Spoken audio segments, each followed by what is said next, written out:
వడియా రాజులకు ప్రాచీన కాలం నుంచి ఘనమైన చరిత్ర ఉందని, ఆ చరిత్రను వెలుగులోకి తీసుకొస్తామని వడియ రాజుల క్షత్రియ సేవా సమితి జాతీయ అధ్యక్షులు కందుల చంద్రశేఖర వడియరాజు అన్నారు. ఆదివారం కర్నూలు బళ్ళారి చౌరస్తాలోని నాగేంద్ర నగర్ వడ్డెర భవనంలో ప్రతిభావంతులైన విద్యార్థులకు పురస్కారాలు మొదటిసారిగా అందించారు. ఈ సభకు ఏపీ వడ్డెర సంఘం రాష్ట్ర అధ్యక్షులు బత్తుల లక్ష్మీకాంతయ్య సభకు అధ్యక్షత వహించారు. కార్యక్రమానికి ముఖ్య అతిథులుగా వడియ రాజుల క్షత్రియ సేవా సమితి జాతీయ అధ్యక్షులు కందుల చంద్రశేఖర వడియరాజుతో పాటు జాతీయ ప్రధాన కార్యదర్శి కందుల రవీంద్ర వడియరాజు, జాతీయ నాయకులు మల్లె కృష్ణయ్య, పాణ్యం టీడీపీ నేత గౌరు వెంకటరెడ్డి, వడ్డెర కళా సమితి అధ్యక్షులు తన్నీరు రమణయ్య హాజరయ్యారు. ఈ సందర్భంగా కందుల చంద్రశేఖర వడియరాజు మాట్లాడుతూ ఈ కార్యక్రమంలో కర్నూలు జిల్లా నాయకులు చిరంజీవి, బండ రవి, వెంకటేశ్వర్లు, ఎల్లా శివుడు, చంద్రికమ్మ, సర్వేశ్వర బాబు, రామకృష్ణ, నంద్యాల జిల్లా నాయకులు రామసుబ్బయ్య, చల్ల వెంకటేష్, టీవీఎస్ రాజు, గణమద్దయ్య, గోగుల చక్రధర్ తదితరులు పాల్గొన్నారు.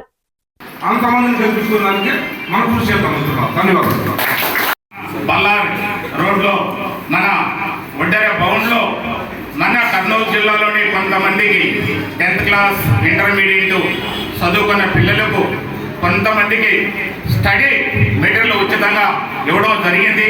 ఆ కార్యక్రమం ద్వారా ఈరోజు మనం చదువుకున్న పిల్లలకు చెప్పేది ఒకటి, ఈరోజు చదువుకునే పిల్లలకు గుర్తుపెట్టుకోవాలి, చదువు అనేది ప్రతి మనిషికి కూడా ఒక గౌరవప్రదమైనటువంటి వజ్రం కిరీటం లాంటిది చదువు. అది ప్రతి చదువుకున్న వాళ్ళు గుర్తుపెట్టుకోవాలి. ప్రతి ఒక్కరికి కూడా చదువు అనేది ఒక గౌరవప్రదమైనటువంటి వజ్రం కిరీటం లాంటిది. చదువు అనేది మనం ఎక్కడి నుంచి ఎంత దూరమైన చదువు తీసుకెళ్ళగలదు. చదువు అనేది మన 10 తరాల పేదరికాన్ని కూడా చదువు పోగొడుతుంది. అది గుర్తుపెట్టుకోవాలి. మనందరూ కూడా చదువు అనేది మనకు అభివృద్ధికి ఒక పునాది లాంటిది. చదువు అనేది మనందరం కూడా గుర్తుపెట్టుకోవాలి.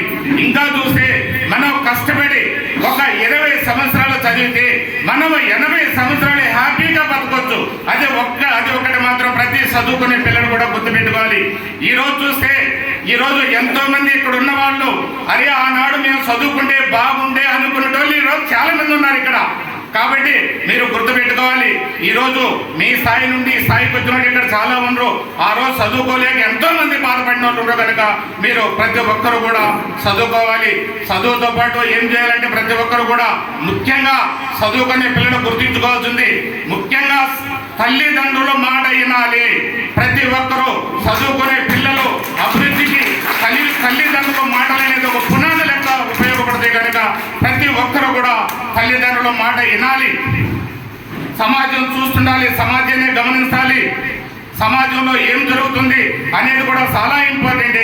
చదువుతో పాటు సమాజాన్ని కూడా స్టడీ చేయాల్సిన పరిస్థితి ఏంటి, మన కమ్యూనిటీ ఏంటి, వేరే కమ్యూనిటీ ఏంటి, పాలకులు ఏంటి, ప్రభుత్వాలు ఏంటి, ఏం చేస్తున్నారని చెప్పేసి అప్పుడప్పుడు కూడా మన తల్లిదండ్రులు ఎమ్మడి అవసరమైతే బ్యాంకుగా కావచ్చు, అవసరమైతే మండలాఫీసు కావచ్చు, అవసరమైతే వేరే చోట కూడా పోయి మనందరూ కూడా ప్రశ్నించు ఆ విధంగా మనం సామాజిక అవగాహన కూడా పెంచుకోవాల్సిన బాధ్యత ప్రతి విద్యార్థి మీద కూడా ఉందని ఈరోజు మనం సభాముఖంగా తెలియజేస్తున్నాము. అంతేకాకుండా ఈరోజు మనం ఈ కార్యక్రమం ద్వారా ఈరోజు ప్రభుత్వానికి ఒక విన్నవించుకుంటాను. అయ్యా, ఈరోజు మా వడ్డెర కమ్యూనిటీ విద్యా ఉద్యోగాలలో చట్టసభల్లో అవకాశాలు లేక బీసీ సామాజిక వర్గాలలో మా సామాజిక వర్గం చాలా వెనుకబడిపోయింది. ఈరోజు 2 రాష్ట్రాల్లో కూడా మా వడ్డెర సమాజం తరఫున ఈరోజున్న కూటమి ప్రభుత్వానికి ముఖ్యమంత్రి వర్యులు మాన్యులు చంద్రబాబు నాయుడు గారికి, అదేవిధంగా యువ నాయకులు లోకేష్ గారికి, అదేవిధంగా ఉప ముఖ్యమంత్రి పవన్ కళ్యాణ్ గారికి కూడా ఈరోజు పేరున విజ్ఞప్తి చేస్తున్నాము. మా వడ్డెర కమ్యూనిటీ బిడ్డలకు విద్యలో కావచ్చు, ఉద్యోగాల్లో కావచ్చు, చట్టసభల్లో కూడా మెరుగైన అవకాశాలు కల్పించాలని చెప్పేసి ఈరోజు ప్రభుత్వం పెద్దలకు కూడా మేము అందరూ కూడా ధన్యవాదాలు చెప్తున్నాము. మరీ ముఖ్యంగా ఒకటి గుర్తుపెట్టుకోవాలి, ఈరోజు మనకు స్వతంత్రం వచ్చి 78 సంవత్సరాలు అవుతుంది.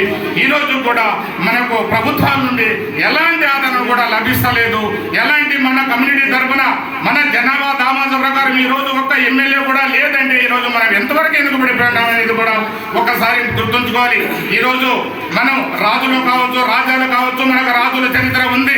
ఆనాడు మనం రాజులు కావచ్చు, రాజ్యాలు కావచ్చు, మన తలరాతో విగ్రహాలతో తెలియదు. కానీ ఈరోజు ప్రతి ఒక్కరూ కూడా మనకు రెక్కాడితే కానీ డొక్కాడైన పరిస్థితుల్లో ఉన్నాం. అది ఎందుకంటే ముఖ్యంగా మనకు ఐక్యత లోపము ఒకటైతే మనకు ప్రశ్నించే తత్వం తక్కువ. ప్రతి ఒక్కరూ ఐక్యత ఉండి ప్రశ్నించే తత్వం పెంచుకోవాలి. ప్రతి ఒక్కరూ కూడా ప్రశ్నించాలి.